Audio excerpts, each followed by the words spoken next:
Popular TV actor करण मेहरा पर wife निशा रावल द्वारा मारपीट का आरोप लगाए जाने के बाद मुंबई पुलिस ने उन्हें मंगलवार को गिरफ्तार कर लिया था।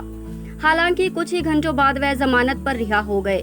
जमानत पर रिहा होने के बाद करण मेहरा ने अब वाइफ निशा रावल पर गंभीर आरोप लगाए हैं। इंडिया टुडे को दिए इंटरव्यू में करण मेहरा ने बताया कि उनके और वाइफ निशा रावल के बीच लंबे समय से चीजें खराब चल रही थी। दोनों सब कुछ ठीक करने की कोशिश कर रहे थे, पर ये भी सोच रहे थे कि क्या उन्हें अलग हो जाना चाहिए।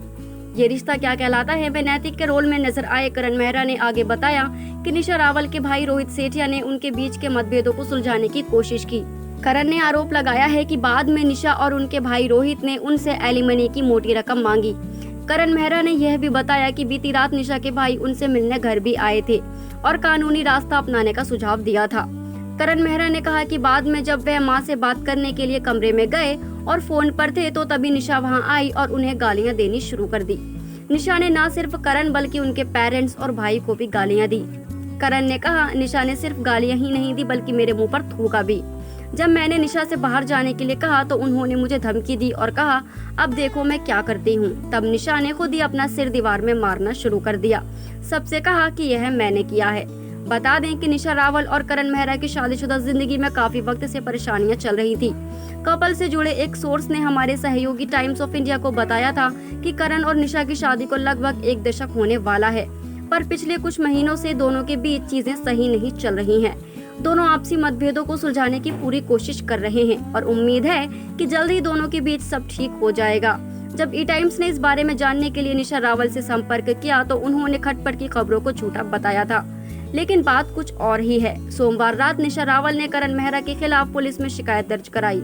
मुंबई पुलिस के सूत्रों ने ANI को बताया कि निशा रावल ने करण के खिलाफ सोमवार 31 मई की रात कोरेगांव इलाके में पुलिस में शिकायत दर्ज कराई। निशा रावल ने करण मेहरा पर मारपीट किए जाने के आरोप लगाए हैं। इसके बाद मामला दर्ज कर करण मेहरा को तुरंत हिरासत में ले लिया गया। हालांकि कुछ घंटों बाद ही करण मेहरा को जमानत पर रिहा कर दिया। करण मेहरा ने बताया कि सिर्फ निशा ही नहीं बल्कि उनके भाई ने भी उन पर हाथ उठाया। निशा के भाई ने उनके साथ बदतमीजी की। वह बोले, उन्होंने मुझे थप्पड़ मारा, छाती पर भी मारा। मैंने उनके भाई को बताया कि मैंने निशा को नहीं मारा है, चाहो तो घर के कैमरे भी चेक कर सकते हो, पर कैमरे तो पहले से ही बंद थे। उन्होंने फिर वीडियो रिकॉर्ड करने शुरू कर दिए और पुलिस को बुला लिया। तब पुलिस ने भी कुछ नहीं किया क्योंकि वो दोनों भी जानते हैं कि सच क्या है। अगर झूठा केस फाइल करेंगे तो सच सामने आ ही जाएगा। अगर कल को जांच होती है तो सच जरूर सामने आएगा। करण मेहरा हैरान है कि उनकी जिंदगी में यह सब हो रहा है। उन्होंने कहा कि अगर निशा ने एलिमनी की मोटी रकम मांग ली तो वह कहां से पैसे लाएंगे। आखिर वह यह सब काविश के लिए ही तो कर रहे थे। बातचीत से समस्या सुलझ सकती थी। करण ने कहा, मेरे पेरेंट्स भी कोशिश कर रहे थे लेकिन निशा चली गई। वह मुझे मेरे बेटे से दूर करने की कोशिश कर रही हैं।